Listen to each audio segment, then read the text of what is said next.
on maritime archaeology and history, and his projects include underwater excavations of VOC ships in Table Bay and an extensive survey of sunken ships around Robben Island, as well as the excavation of sub-Saharan Africa's oldest shipwreck near Oranienburg.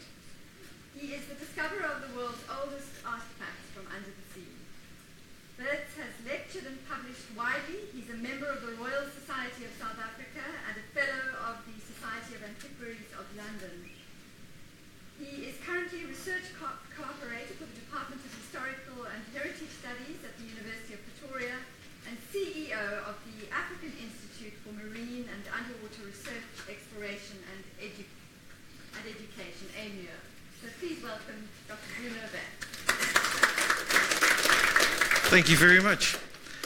Ladies and gentlemen, before we start, can you hear me in the back? No? A bit louder? A bit louder? Which one, microphone one? Can you hear me better now? Okay. Good. Another question. I'm going to show you a lot of slides tonight of this type, a bit dark. Now, they are better viewed when the surroundings are dark, but this venue doesn't have a dimmer. So it's either everything or nothing, like that, or with the lights on.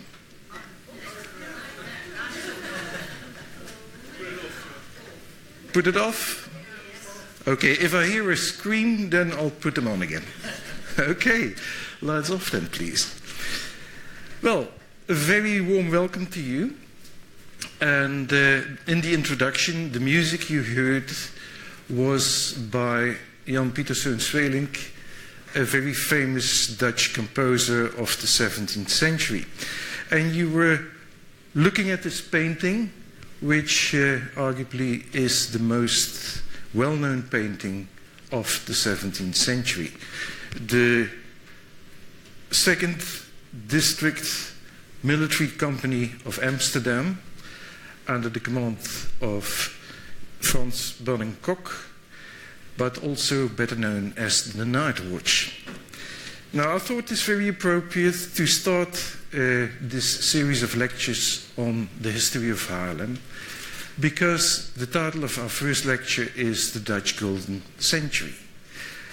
Why discuss this? Well, I hope to provide you with a historical background so that as we continue exploring the history of Haarlem, you have a better idea of the background of the time period during which the ship was constructed, when it was operational, and also to get a better idea of the people who sailed with it. As a historian, I think such a background is essential, instead of diving in head first. And for that reason, I first would like to show you a map of Central Europe, which gives you a totally different picture than the situation of today.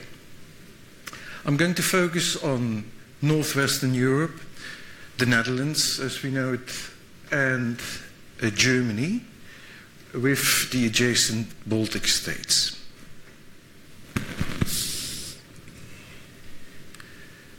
In Central Europe, North Central Europe, we had a quilt, a patchwork of over 300 independent states that together formed the Holy Empire of the German nation.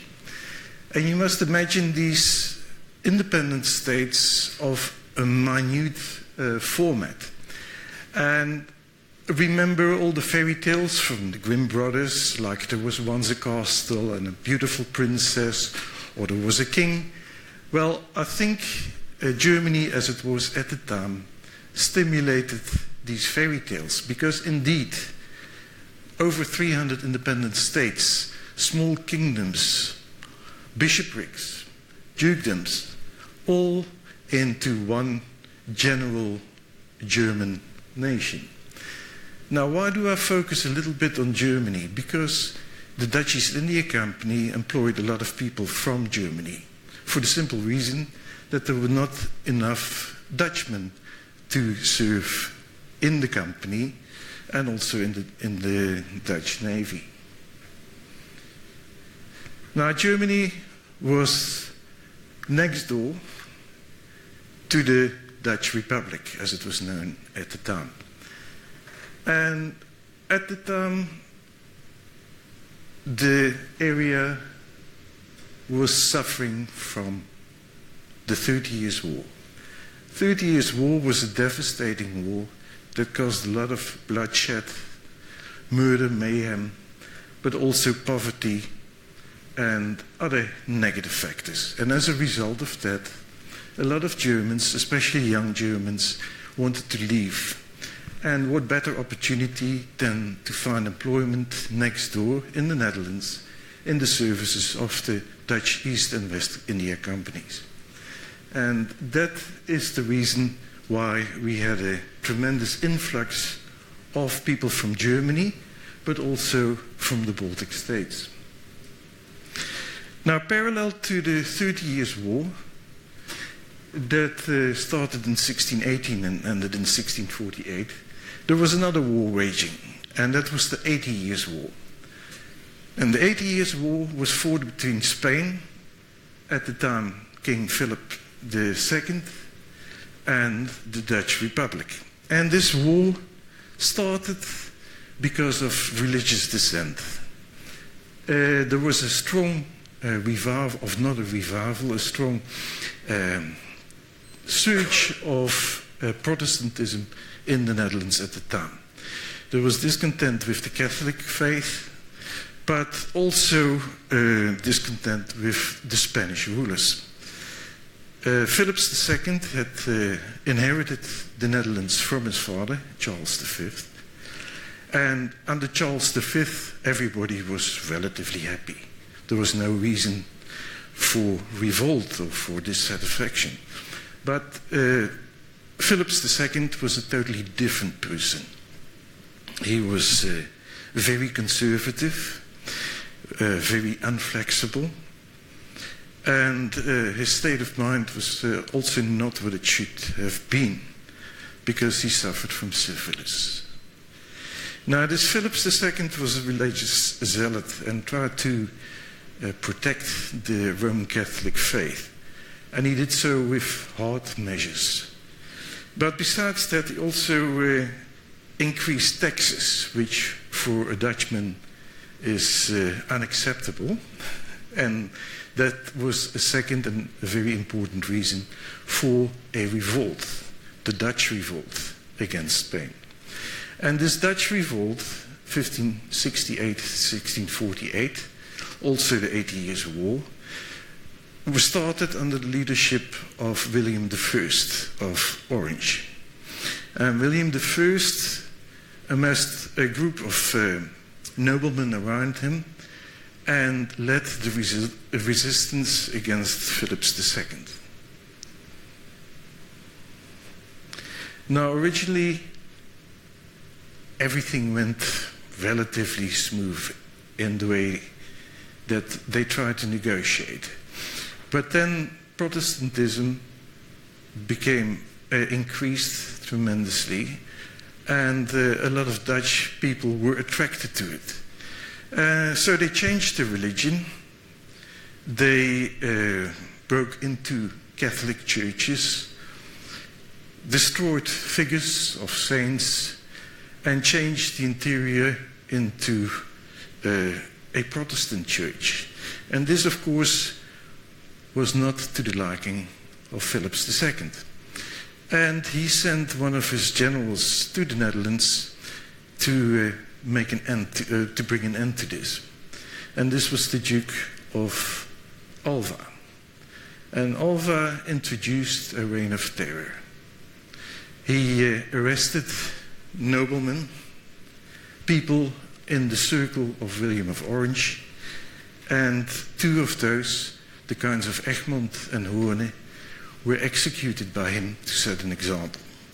And this was in 1568, and this meant the beginning of open hostilities between the divided Netherlands and the Spanish kingdom.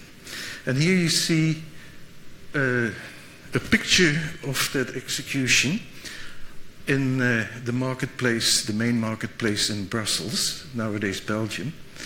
And you see that one of the kind of Egmont has already been beheaded, and the kind of Hoorn is here kneeling in front of the executioner. Now, this execution, which was not uncommon in those days, meant a spark in a powder keg, because from that moment on, the Dutch in general revolted. And this meant that the Spanish invaded the Netherlands.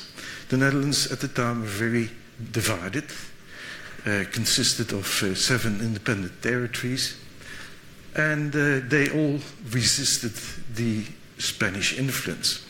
And a nice example of a freedom fighter of those days, a very emancipated lady called Keno Simonsdochter van Hasselaar, took up the resistance in the town of Haarlem, after which our ship has been named.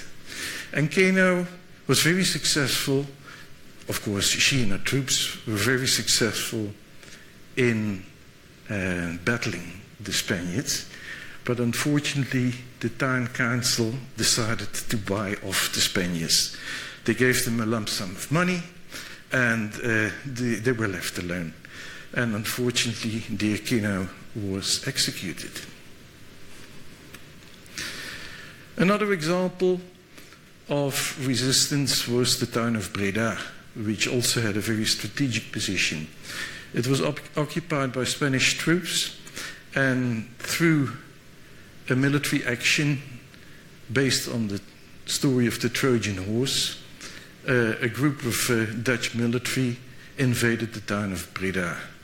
And that was done by hiding in a small freight ship that carried peat that was used in burning, as burning material for hearths and ovens.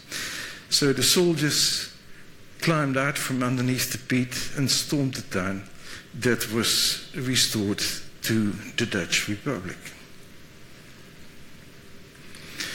Now, these military actions were guided by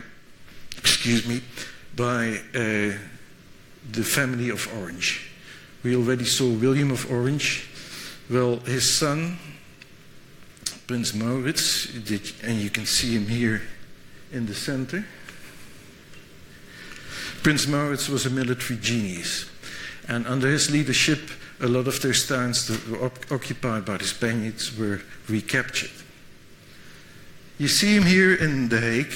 That was already the seat of government at the time, with the Hofvijver, people skating here. Although it's war, there was still time for entertainment.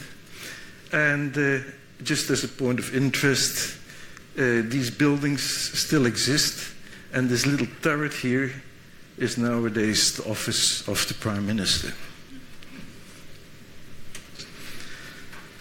Now, in The Hague, we didn't only have Maurits. I should tell you a little bit more about this person. As I said, he was a military man. He had a very good strategic insight, and he was the motor behind a lot of the recapturing of occupied Dutch towns.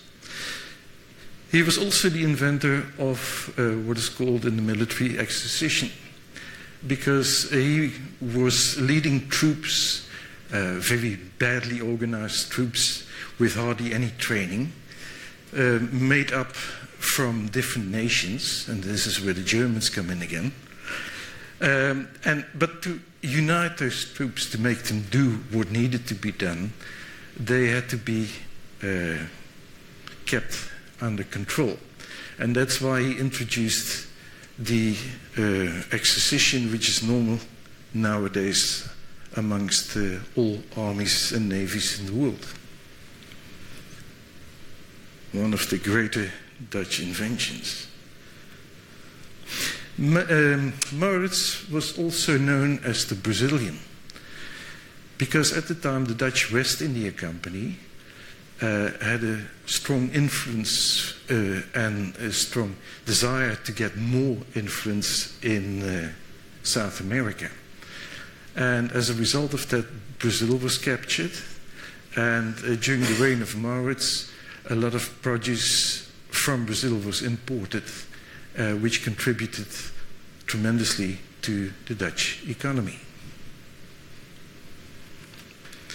Another very important figure at the time was the statesman Johan van Oldenbarnevelt.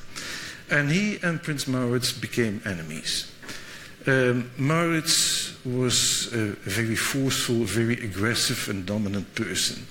And he wanted to achieve all his objectives through military strength. Van Oldenbarnevelt was more moderate, and he preferred to first find a peaceful solution. But if that didn't work out, then he was also quite willing to show another side. But the difference, the different outlooks, the different actions made these men become enemies. And unfortunately, Maurits won by having Van Oldenbarnevelt executed. Now, why do I mention Van Oldenbarnevelt? Well, we will meet him tomorrow again, because he was the motor behind the formation of the Dutch East India Company. There were other rulers, of course. After Maurits, we have Frederik Hendrik, the third generation of the Oranges that ruled the Netherlands. And under the regentship of Frederik Hendrik, the Haarlem was constructed and sent out on its voyages. And the last year of Frederik Hendrik's reign, the people from the Haarlem got rescued.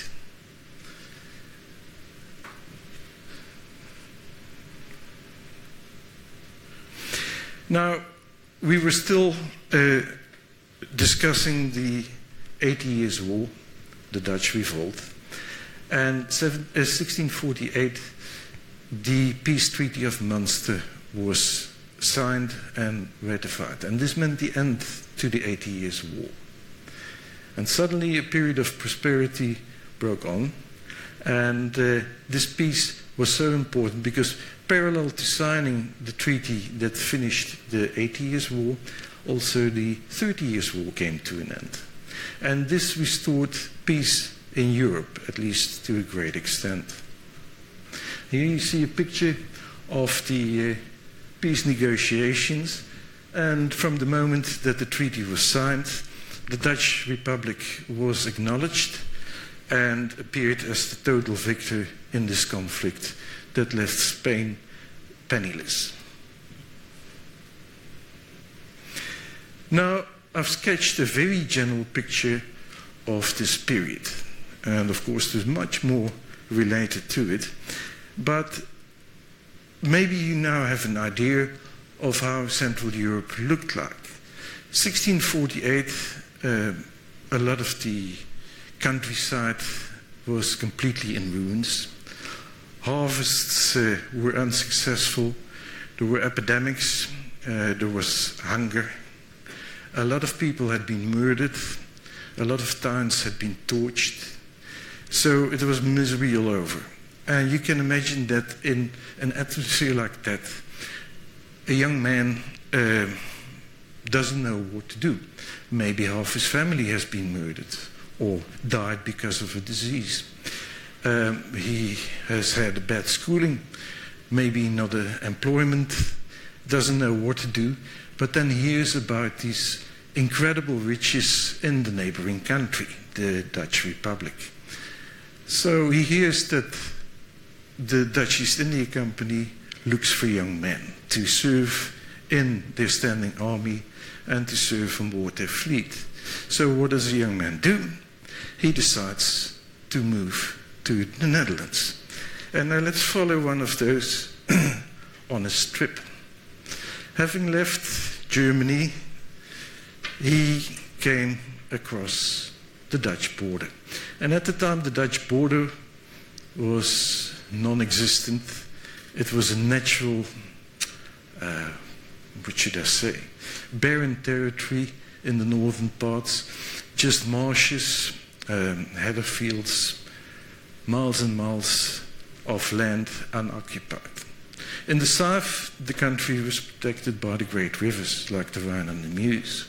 So these natural barriers ensured that the Dutch Republic was protected from its enemies from all sides and allowed for the development of an own country with its own infrastructure inside. Now, crossing the border, this may have been one of the first things our German refugee saw, a little peasant's hut, which on the border sometimes doubled up as a pub. So he may have had his first beer on Dutch soil in this little tavern. Continuing his voyage, he would have come across towns. His objective was to find employment with the Dutch East India Company, so he went to one of the bigger towns. And these were mostly situated on a waterway, water that enabled transportation and, of course, allowed for defense. Now, in summer, it looked something like this, but in winter, it was a totally different kettle of fish in the way that at the time there was a geological period, a climatological period called the Little Ice Age. And global warming and cooling is not only something of today, it has been of all ages. And in the 17th century, there was a period of extreme cold. And in winter, all the waterways were frozen over, and this also resulted in very bad harvests.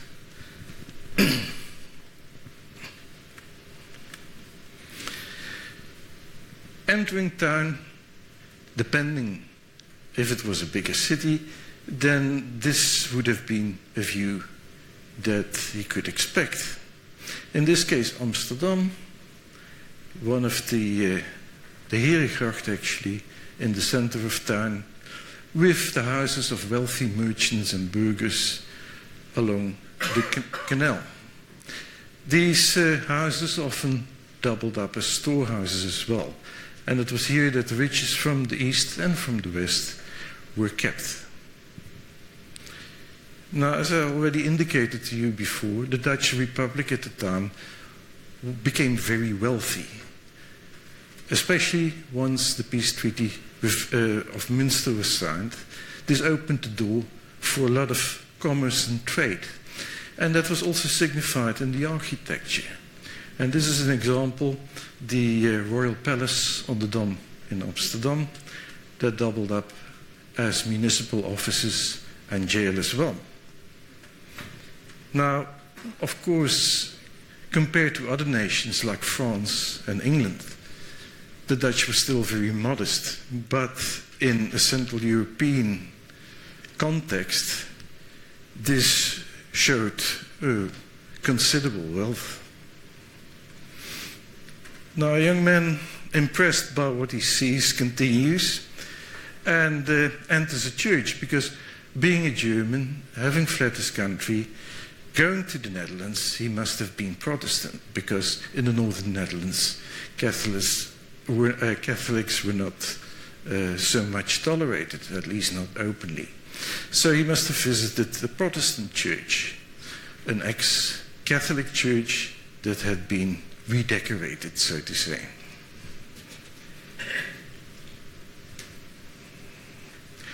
Now, often next to the church, there was a pub. And although Dutch people, especially Dutch people from the south, think that people from the north are staunch Protestants and inflexible, and as we say often, zwarte kousendragers, which means a very traditional, Calvinistic, puristic outcome.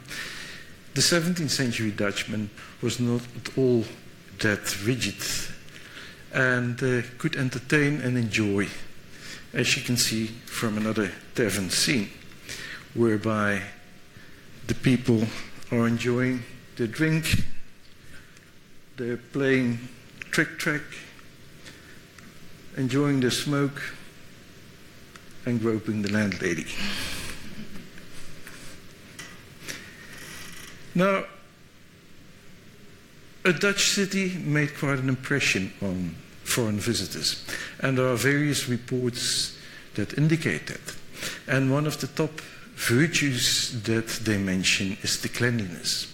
And indeed, Dutch towns were relatively clean compared to other nations.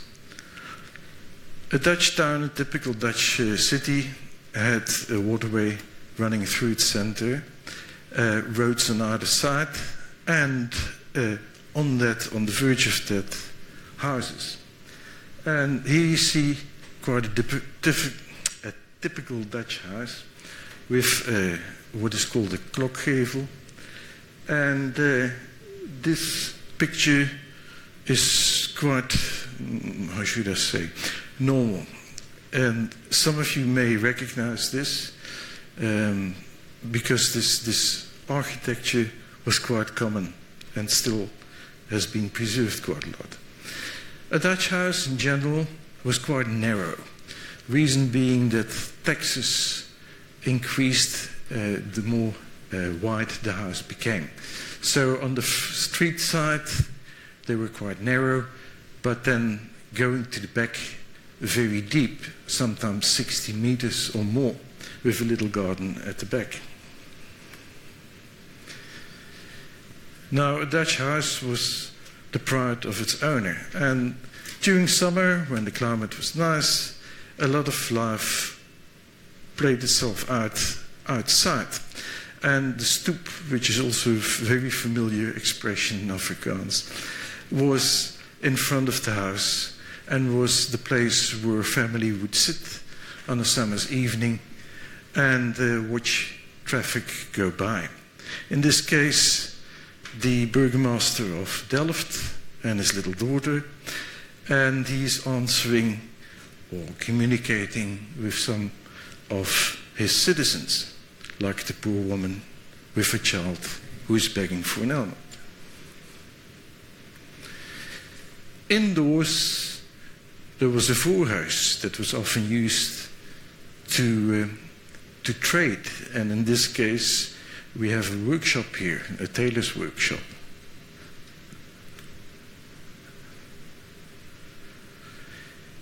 Then there was the achterhuis, the back section of the house, and this is where family life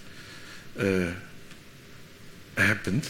And here you can see a painting by Pieter de Hoog, and this is called A Mother's Duty. And if you look carefully, you see that the mother is holding a child, and she's busy delousing the poor kid. Now, another feature, also typical feature for a Dutch house, is this. Anybody idea what this is? Bedstay. Yes, it's a sleeping place, and it was quite normal for the couple to lie on top here, or rather sit, because people slept sitting up. And the smaller children were kept in big drawers underneath the bed.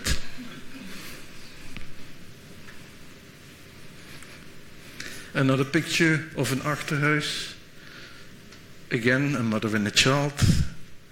And this achterhuis has a basement which was used as a spence, as a provision chamber, because it was quite cold and damp in there. Another interesting detail that we also saw in a previous picture is a painting. Dutch houses were contained a lot of paintings, and the reason was not so much that Dutch people at the time were art lovers. Most of them were, but there was another reason, and that was quite simple. Because of the population density, there was not much spare land available, and what was available was very expensive. So country to France, Spain, Italy, England people didn't buy or were not in a position to buy extra property. Now they could only invest it in things like paintings, but also, for example, in flower bulbs, tulip bulbs. And in this period, there was a whole rage in the purchase of tulip bulbs. And this created an economic disaster, because at some stage the whole market crashed, and people that had invested in a major way lost all their property. Not so much with paintings, because there was always a sufficient supply and the prices were kept reasonably low. And here we see a typical Dutch painting of a typical Dutch interior. And this again stresses the point that the Dutch at the time were not the rigid Protestants that we sometimes think of. No, they could also enjoy life to the fullest. Here you see The Merry Family by Jan Steen. And you can see it is indeed merry, because Granddad is laughing his head off, having a good glass of wine. Some other family members are playing instruments. We have a naughty young girl smoking. We've got kids playing and also tasting the wine. We've got the dogs also partaking in it. And you can see that the family was used to good food as well. So life in 17th century Netherlands was not all that bad. The family, of course, also maintained certain traditions. And this is a picture of the feast of St. Nicholas. And most of you will know that St. Nicholas is the patron saint of seafarers, but also of children. And in the Netherlands, the 5th of December is still celebrated as St. Nicholas' birthday. And on that day, children that have been good are rewarded by receiving presents and sweets. Now, remember that this is a Catholic celebration, but it is one of the many things that were adopted by 17th century Protestants in the Netherlands. Here you see a little girl. She just received a doll. She has a bucket full of sweets, more sweets down here. And here we have a little boy who's crying. Well, he has been naughty, and St. Nicholas doesn't give anything to naughty children. So, the Dutch house was also used as a place for meetings.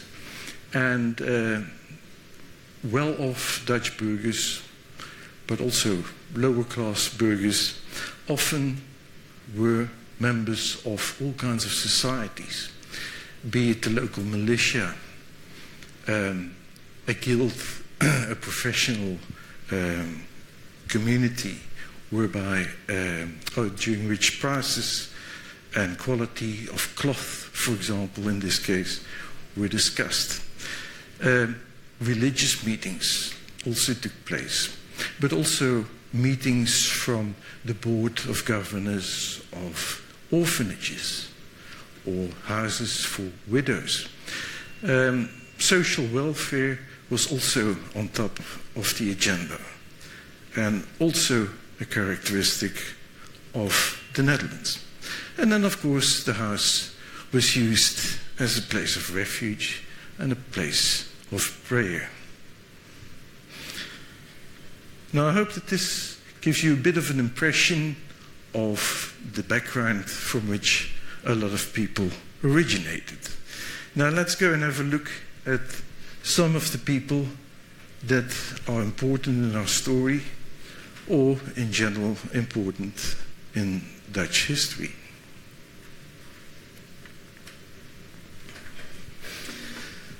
We have seen him before, Van Oldenbarneveld, who was involved in the clash with Prince Maurits.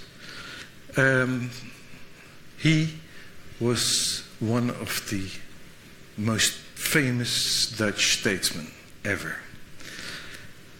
He started off as a poor lawyer, came from a very, what you say, a lower class family, but worked his way up. And the fact that somebody like him studied law in the Netherlands, in France, in Germany, and in Italy, that says a lot for Dutch society as well, because he did receive stipends and grants in order to finish his studies. He then became a very famous statesman and actually stood at the origins of the United Seven Provinces of the Netherlands, the Dutch Republic. But he also designed the United Dutch East India Company, and I will tell you a little bit more about that tomorrow. Admirals by the handfuls. The most famous one, Michiel de Ruyter. Michiel de Ruyter was an admiral in the service of the States General, and his biggest feat was in 1667 when, during the Second Anglo-Dutch War, he and his fleet sailed up the Medway, captured the English fleet, burned it to the ground, captured the flagship, Royal Charles, and brought it back to the Netherlands. And this is a picture of the stern part of the Royal Charles. Now, this is a nice detail. When you go to the Dutch National Museum, there are all kinds of tours you can take. And some of these tours go past this stern part of the English flagship. And the guides, they always prick their ears, check if there are any English people in the audience, and ask them specifically, would you like to take this tour or not? And a lot of English people decline. Other big Dutch people, big not in stature, but in what they achieved. Hugo de Groot, another lawyer, the inventor of international law and the law of the sea. Constantijn Huygens, a very well-known author and poet.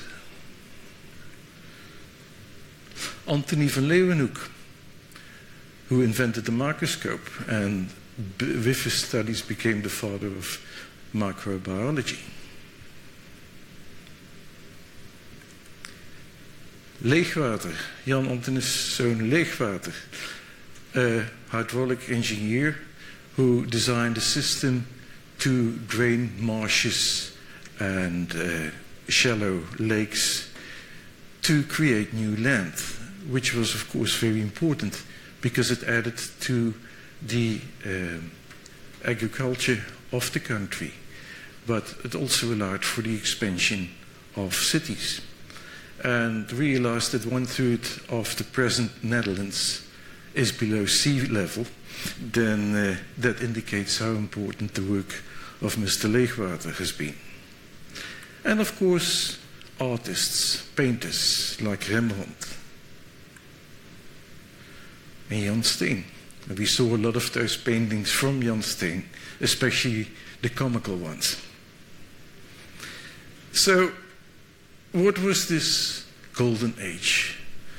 It was a period of political developments that resulted in independence, economic growth, social and technological developments.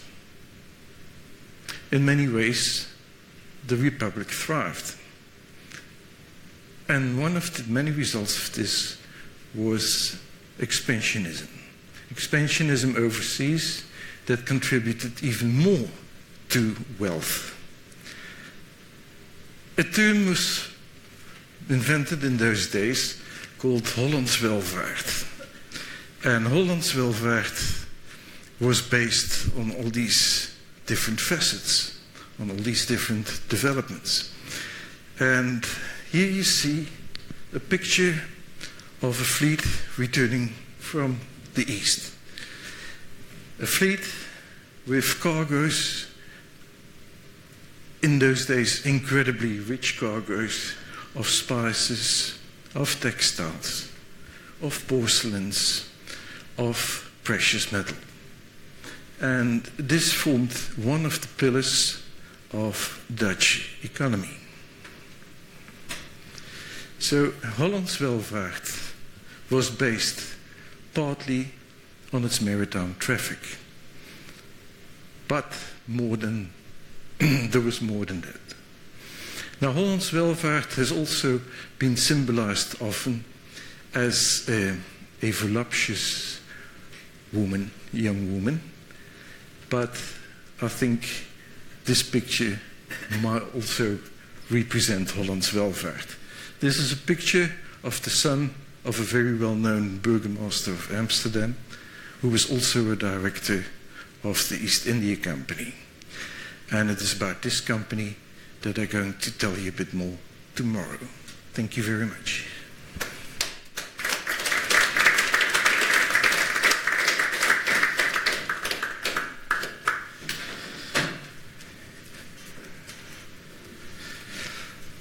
Are there any questions? Sir?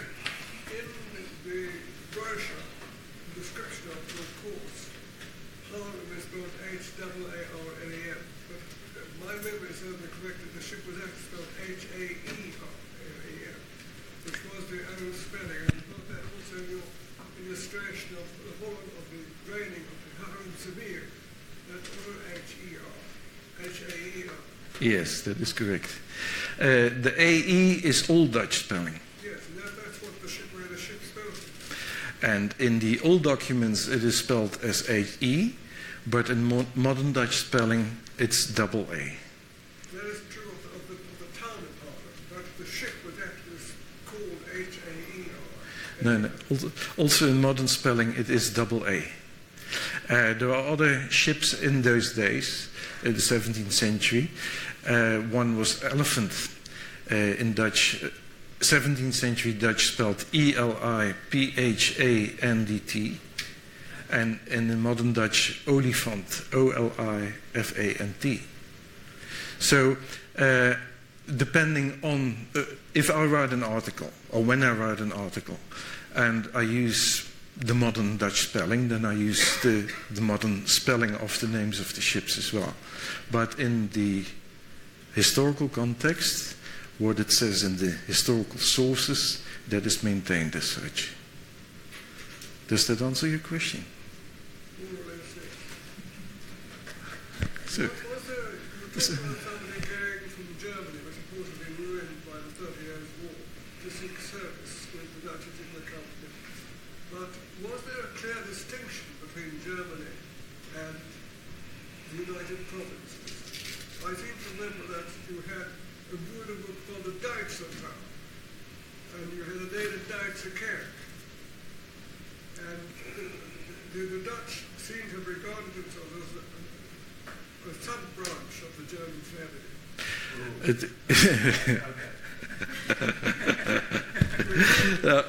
No, I hear what you say. In a way, you are correct. But remember that it doesn't indicate a certain, how should I say, personal relationship. But Nederduits just means Lower German. They didn't see themselves as Germans, but the geographical position. And it is indeed an interesting point that you raise, because the national anthem, the Wilhelmus, also has a phrase, ben ik van Duitsen bloed. But that is a modern translation, incorrect translation, because originally it says, ben ik van Dietsen bloed. And Dietz doesn't mean German, it means the Netherlands, inclusive nowadays Belgium and Luxembourg. So, Elfman. You spoke of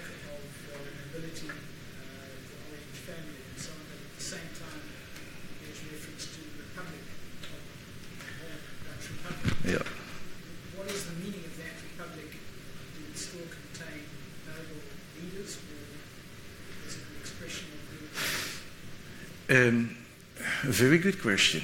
It's a very complex situation as well.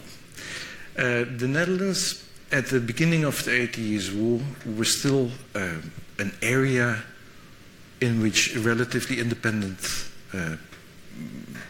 pieces of land, provinces, existed. And these were all fiercely independent, but pressurized by the common good, by uniting against the major enemy, Spain, they set aside their regional differences and they started cooperating. And it wasn't easy. So for a lot of people, and this is also part of the conflict between Maurits and Oldenbarneveld comes in, there was still a very strong regionalism and independence of smaller areas. And through Oldenbarneveld, that was pushed aside. Now,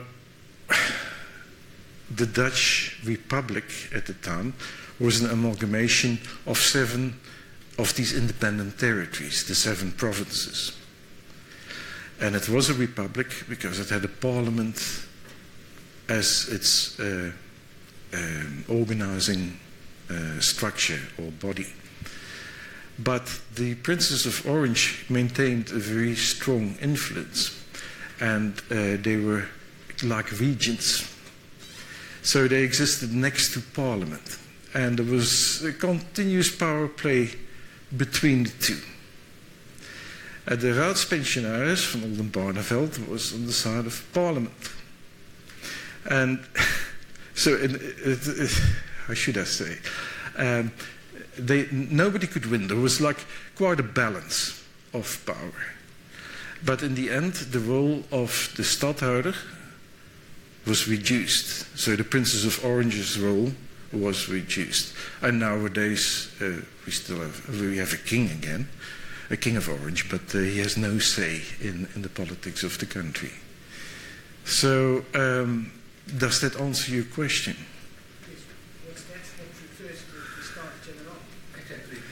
The start, sorry? Staten-Generaal is for the Dutchman a concept. You said general states. Staten-Generaal is something like council of states. Correct. Council of provinces. Yes. It's a concept which we learn at school, but it's difficult to translate in English. It is. Council of provinces would be closely, I would assume. Mm-hmm. Mm-hmm. And there's also something which I would criticize, if you forgive me. You called the Prince of Orange Willem I. He was never a king, he was never Willem I. He was Prince Willem of Orange. Yes. He never became king. And Willem I came later as a king. Yes. It's a detail, but it struck me that the Prince Willem of Orange and Emperor in Nassau, mm-hmm. not to forget, was never called Willem I. No. You're right. Okay, I should have said the first Willem then. Yeah. Prince Willem was, we know him as Prince Willem of Orange. Yeah. But it's just to yeah. But later you get like a Willem Frederik and a Willem Hendrik and different Willems. Yes. So, but you're right. That's correct. It's a detail. Yeah. What I would like to ask you, where did you get these beautiful illustrations from? It's stunning. Thank you. I collect paintings. You didn't make it. No, nowadays there is this is quite a handy tool. A lot of works of art that previously had restrictions on them, legal restrictions, that has now been, what is it? It's called a common dinges license, and a lot of the collections in museums are now free to be and accessible on the internet. You showed us a marvelous collection, really. It's worth a lot of praise. Thank you. Took some time to put it together. So. How did the House of Orange come to have such a dominant position? That's a difficult question. Very difficult question. partly by luck, by being in the right places at the right time. William of Orange was born a German, but he had family ties in the Netherlands, but also ties with France, and that's where the name Orange comes from. So nobility in those days wasn't often a product of one country. Kids were born from marriages between different people of different nationalities. And William was a product of that. The reason why he became so important in the Netherlands is because he was a protege of Charles V. And as a young man, he was raised in the household of Charles V. And he had known Philip II from a young age. And that makes this also a little bit of a sad chapter in history, that those two, supposedly friends or people that were raised together became each other's arch enemies. So, if you look at Europe today and what's going on in modern politics, you're getting this, let's say, anti-migration influence. But yet what you're saying here seems to me that there's a considerable amount of migration and acceptance of migration. Is this a flux that does this? It seems to be accepted then and now we're rejecting it.